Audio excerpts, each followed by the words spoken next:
Thanks very much indeed, Kerry, and welcome, Minister, to the House. I'm glad to have the opportunity to make a few points about the budget. It's great to have a budget that is giving something rather than taking more. Now, that's about all I'd be saying of a positive nature. I don't want to disappoint anybody. I thought you might have got a minute out of that, Mark. Yeah. So, the first thing I want to say is two things have given us the new word everybody seems to have in their vocabulary is space. Everybody's talking about space. As Senator Barrett knows, down in the banking inquiry, the chairman is constantly talking about space. Anyway, the fiscal space that's been provided to the economy in what is ultimately the people's recovery. Not a Brendan Howlin recovery, not a Michael Noonan recovery, not a Fine Gael or Labour recovery, the people's recovery, because ultimately it's they that sacrificed so much over the last number of years to give us the room to manoeuvre that there is at the moment. That's happened for two reasons. One, external factors, low prices of oil, low interest rates, and a very high export growth over the course of the period. The other thing, of course, is the government's implementation of the late Brian Lenihan's 4-year plan, which they opposed in every one of its points in advance of the last general election. It's a matter of fact, of course, and then went ahead and implemented everything within it.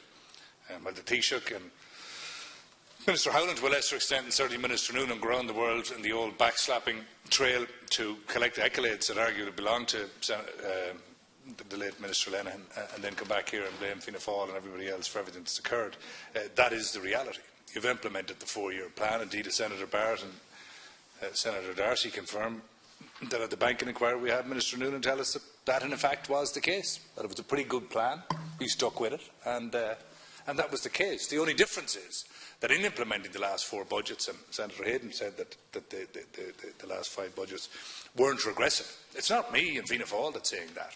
It's the ESRI that say that they were regressive in nature, that they did focus on the higher paid in terms of returning a little bit more to them, and indeed it's the same in this particular budget. So if you take the USC changes specifically, compared to somebody on €18,868, that same person pays, somebody with 3.5 times that income pays the same.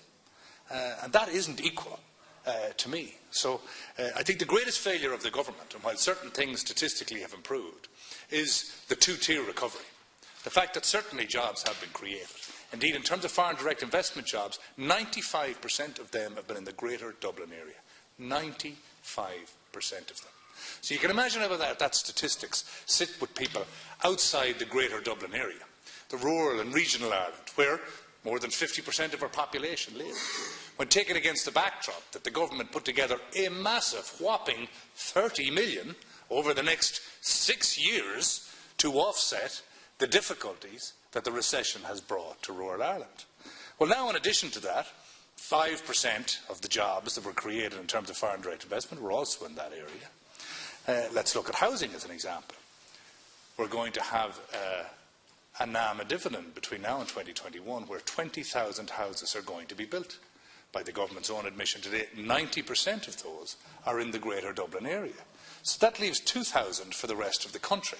So let's say you were going to alleviate the difficulty in my county, Sligo, where there's 1,000 on the waiting list. That leaves 1,000 for the other 25 counties. So you can understand why there would be an issue. You can understand why there would be an issue. You're missing about 90% of the government. And come on now, Mark. Try and stick to the facts. Chairman, you might regain control of the chamber there. You might regain control of the chamber. MacSharry now without interruption. In addition to that, there's nothing in this that's going to reduce waiting lists. And you know, when the decision is made on whether the budget should have been, or the election should have been in November, or whether it should have been in March, I wonder what you'll think in January when those queues are a little bit longer. 171 consultants vacant about the country at the moment. You can't get them. You can't get them here in Ireland because you're training them to the highest possible standards. It costs hundreds and hundreds of thousands a year per person. But those people won't stay in Ireland. They're going abroad for the big money. And you're bringing in people who are arguably educated and trained to a lesser standard than those that we're producing through the medical school and UCD, UCG, UCC, College of Surgeons and so on, at the highest standard, then the 5-year consultant scheme, and then we're exporting them for the $600,000, $700,000, $800,000, $900,000 abroad, while we bring in people from, and it's not a racist expression, it's just a statement of fact, that, say, in Sligo Regional Hospital, for example, more than 50% of physicians in that are from other countries. And it's not that we should pay them it's not that there are. It's not that there are Sounds a little racist not Irish people who would like Sounds to. a little racist to Senator MacSharry now without. These are the facts of the situation. The derisory extra €3 for the pensioners. I mean, I'm sure they're delighted. Would it get them a cup of coffee and a scone? Perhaps in Sligo, but I doubt they'll be getting it in Stephen's Green. I wonder what they think.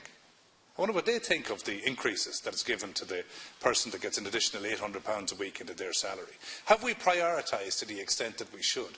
Have we said to ourselves, we have an opportunity here, we've got £1.5 billion to spend, and let's try and address the things that need to be addressed.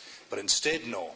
The classic set piece that started in the 1970s that all parties were guilty of, Fianna Fáil included.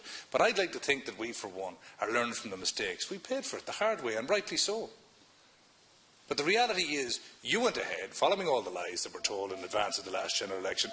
You delivered the Brian Lenihan plan, now you've sought his accolades, and now you've botched the fact that you have £1.5 billion of fiscal space, to use your own terms, and you have not prioritised the people that need it most. You've cast rural and regional Ireland aside, you've cast the elderly aside, you gave them a derisory €3. You've done nothing for people in mortgage arrears. As Senator Hayden says, you've done nothing for people in rents. In fact, you've presided over 1,000 repossessions over the course of the last year. 616 of those are family homes. Indeed, I'm just concluding now.